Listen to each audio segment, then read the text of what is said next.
Usai sesi kualifikasi, para penonton dengan tiket VIP Premier mendapatkan kesempatan untuk pitwalk di depan pedok para pembalap.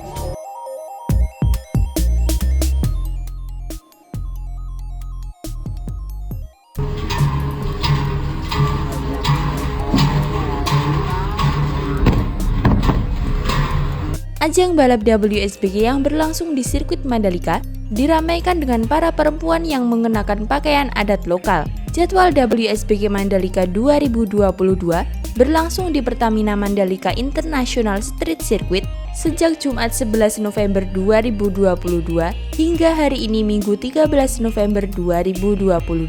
Bagi para penonton, khususnya pemegang tiket VIP WSBK Mandalika 2022, mereka tidak hanya menyaksikan balapan, tetapi juga mendapat akses pitwalk. Para pengunjung bisa melihat motor-motor yang digunakan para pembalap, namun mereka tak bisa terlalu dekat dengan kuda besi itu karena dipasang garis pembatas. Sesi pitwalk ini juga diramaikan oleh beberapa gadis yang mengenakan pakaian adat Nusa Tenggara Barat. Direktur Utama Mandalika Grand Prix Association atau MGPA Priyandi Satria mengatakan, hal itu dilakukan untuk mempromosikan budaya lokal ke dunia internasional. Baru kali ini, WSBK bukan merupakan ajang utama MGPA. Memang kami menyelenggarakan WSBK, tetapi salah satu ajang utamanya adalah Lombok Sumbawa Festival, kata dia. Makanya di ajang kali ini, kami tampilkan sosial budayanya Nusa Tenggara Barat. Tadi di pit lane walk ada wanita menggunakan perangkat baju daerah. Itu menjadi tontonan sendiri bagi para pembalap, timnya, serta Dorna, ucap Priyandi. Priyandi mengungkapkan bahwa Dorna Sport selaku penyelenggara WSBK terpukau dan kerap bertanya soal baju hingga aksesoris yang dipakai para gadis tersebut. Dorna melihat wanita-wanita itu dan mempertanyakan bajunya handmade ya? Gelangnya terlihat bukan bikinan pabrik. Saya kasih tahu bahwa gelang itu diketok, satu-satu dibentuk. Buat mereka ini sesuatu yang belum pernah dilihat, tutur Priyandi. Ada satu wanita berdiri di depan garasi tertutup yang tidak terpakai. Sama Dorna dipanggil, disuruh pindah berdiri di garasi yang terbuka, sehingga kalau ada orang foto bisa kelihatan baju adatnya. Artinya mereka turut serta mempromosikan, ujar Priyandi selanjutnya. Penampilan para gadis berbaju adat itu tidak hanya mempromosikan Nusa Tenggara Barat, tetapi juga menjadi salah satu upaya MGPA untuk meningkatkan animo masyarakat terhadap WSBK. Selain itu, Priyandi Satria juga telah menyiapkan budaya lokal lainnya untuk ditampilkan pada hari terakhir atau final race gelaran WSBK Mandalika hari ini. Di pembukaan ada lagu Indonesia Raya. Saya tidak mau hanya playback dari radio. Saya maunya anak Indonesia menyanyikan Indonesia Raya, seperti paduan suara. Bajunya baju tradisional dan berdiri di lingkungan balap, ucap Priyandi. Satu dunia akan melihat kita.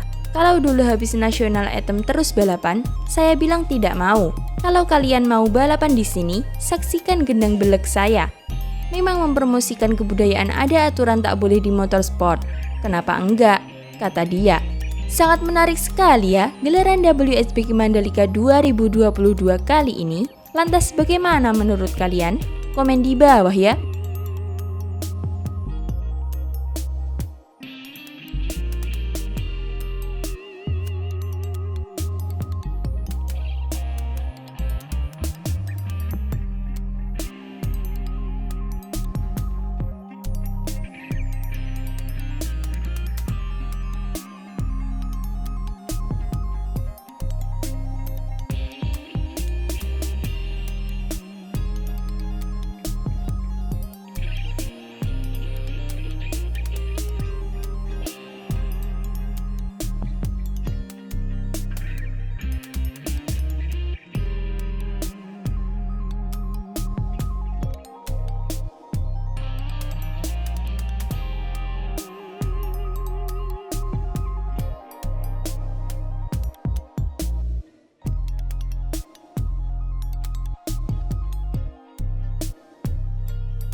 Sirkuit Mandalika terus mematangkan persiapan jelang WSBK yang hanya tinggal menghitung hari. Persiapan trek, logistik, hingga fasilitas penunjang terus dilakukan oleh ITDC dan MGPA selaku promotor sirkuit Mandalika. Dengan mepetnya waktu, pekerjaan di sirkuit Mandalika hanya menyisakan penataan tampilan dan pembersihan lintasan saja. Salah satu penataan tampilan yang tak kalah penting untuk dilakukan sebelum gelaran WSBK adalah pengecatan lintasan sirkuit Mandalika yang meliputi track lane, garis curb, serta track limit. Lantas sampai di mana ya progres pengecatan lintasan sirkuit Mandalika hingga saat ini? Kali ini diketahui garis curb sirkuit Mandalika telah rampung dicat.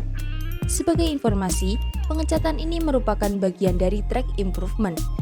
Sebelum dicat ulang, beberapa garis curb sirkuit Mandalika diubah menjadi curb Misano yang memiliki ukuran berbeda dari curb standar.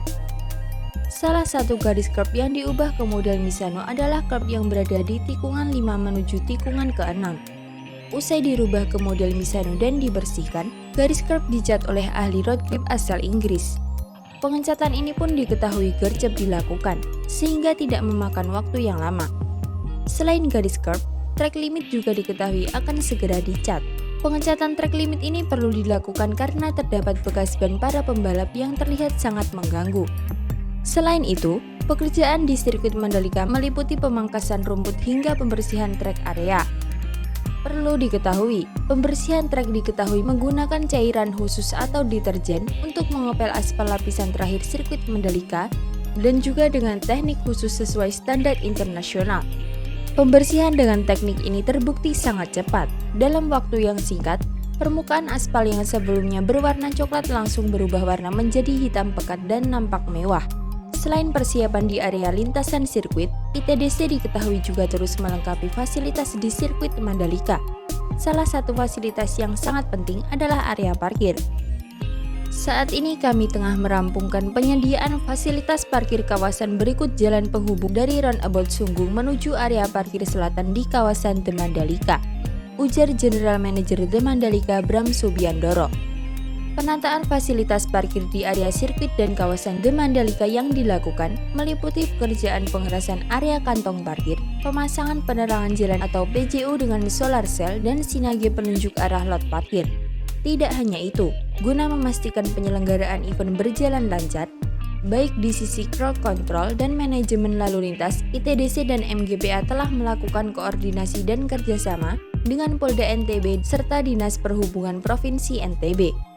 Tentunya semua berharap gelaran WSBK Mandalika November mendatang dapat berjalan lancar dan berbeda dari tahun lalu. Lantas bagaimana menurut kalian dengan perkembangan sirkuit Mandalika hingga saat ini? Komen di bawah ya.